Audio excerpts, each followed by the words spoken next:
Someone recently told me that the child in their life recently started asking them what Christmas is all about.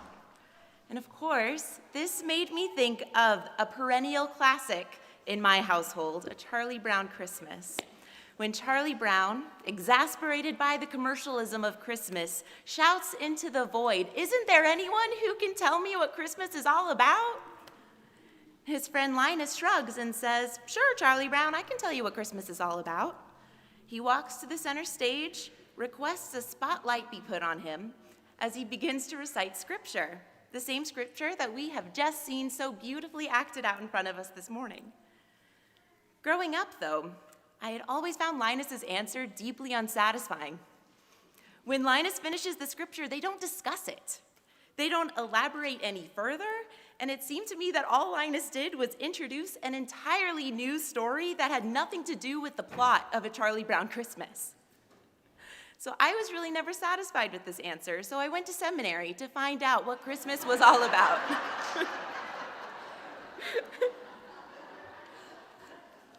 And here's where I landed. Christmas is a love story.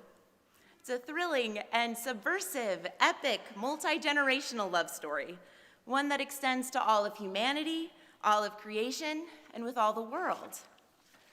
It's a love story with unexpected twists and turns because we knew that God had promised to be with us, but no one could have expected for God to appear in humanity's midst in the way it actually happened. God is with us, incomparably vulnerable. God's lungs gasp for air. God is swaddled in cloth. God is lying in a trough holding food for animals. God requires regular diaper changes. God desperately needs a nap and a regular feeding schedule. God is with us, testing the limits of his mother's exhaustion. How disorienting it must have been for Mary, beholding the relative ordinariness of her child. While she was pregnant, waiting in excited expectation, she sang that through this child, God has brought the powerful from their thrones and lifted up the lowly, has filled the hungry with good things and sent the rich away empty. That is a tall order for the utterly helpless being laying before her. Then, pilgrimaging shepherds appear, claiming to have learned of her child's birth via angelic heavenly hosts and the literal glory of God. The incomparable hugeness of the shepherd's experiences collides with the small ordinariness of day-to-day motherhood. Mary treasures the shepherd's stories and ponders them in her heart. I wonder if she's trying to hold together the miraculous and the monotony, the glory and the ordinary. Something of God breaking into our midst. Love is the eternal breaking into the temporal, and that's what the Christmas story is all about. In a favorite novel of mine, The Fault in Our Stars by John Green, two star-crossed teenagers with cancer fall in love. Toward the end of the story, when the main character is expressing her gratitude for the love the two of them have shared with the certainty of death approaching, she discusses their love in mathematical terms. There are infinite numbers between 0 and 1.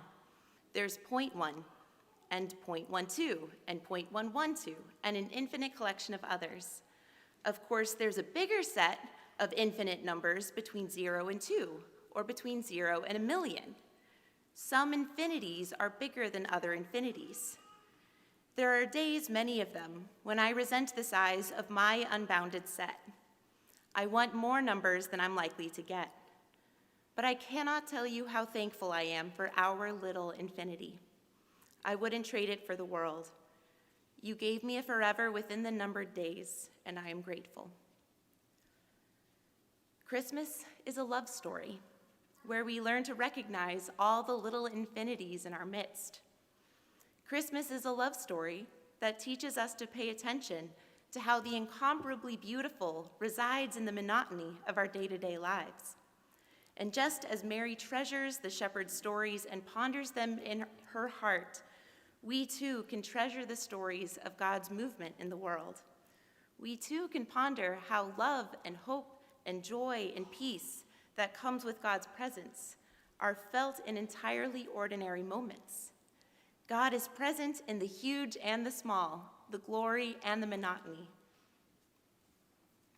One evening on the West Coast, 45 minutes before sunset, a greeter ushered people in one by one to take a seat on a fold-out chair on a cliff overlooking the horizon of the beach.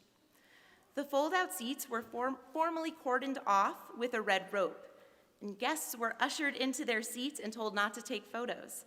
So for 45 minutes, they sat in silence and watched the sunset. When the sun sank below the horizon, they applauded, as if they had just borne witness to a spectacular performance. Except what they had just witnessed was spectacular. A sunset itself is like a little infinity, the most ordinary of little infinities. It happens every day. Advent is the kind of preparation, right? The setting up of the folding chairs and the red rope and ushering guests in and preparing to pay attention differently to how we normally pay attention to sunsets. It's preparing ourselves to pay attention to the utterly miraculous in what could not have been more ordinary, something that literally happens once a day. There have been seasons of my life where paying attention to the beauty that surrounds us somehow also feels disrespectful to the horrors that surround us. Would I have the courage, for example, to spend 45 minutes paying attention to horror I can't begin to fathom? If I practice being attentive to beauty, can I also find courage to practice paying attention to suffering without looking away, without looking for excuses, without looking for the bright sides? Because that's the incarnation. That is God's love letter to the world. All of it, the beauty and the suffering alike, are worthy of God's attention. And not just God's attention, God entered into it. God wasn't just attentively watching from a distance. God was in the midst of all of it, incomparably vulnerable, and therefore was able to experience wonder and joy and beauty all the more. But beauty and suffering are not mutually exclusive. Like the characters in The Fault in Our Stars, we can grieve our bounded set of finite days, even as we recognize and are grateful for the little infinities within them. So maybe spending 45 minutes watching a sunset inspires us to think everyone deserves to have 45 minutes set aside to watch a sunset. There's a women's labor union in the early 20th century that would cry, "It's bread we fight for, but we fight for roses too." Hearts starve as well as bodies. And I don't think it's any accident that Jesus was the rose ere blooming. Jesus embodied beauty as well as fragile suffering, and that's the incarnation. Jesus came that we might have life and that we might have beauty. And so as we prepare for Christmas morning, whenever we feel an abundance of love and joy and beauty, this is an invitation to pause and think to ourselves, everyone deserves to feel this abundance of love and joy and beauty. Everyone deserves space and time to be with the people that they love most. We hold together all of it, the miraculous and the ordinary, the suffering and the beauty, the fight for bread and the fight for roses. Because Christmas is a love story that extends to all of humanity, all of creation, and all of the world. Christmas is a love story that teaches us to treasure and ponder and pay attention to the little infinities within our bounded days. That, Charlie Brown, is what Christmas is all about.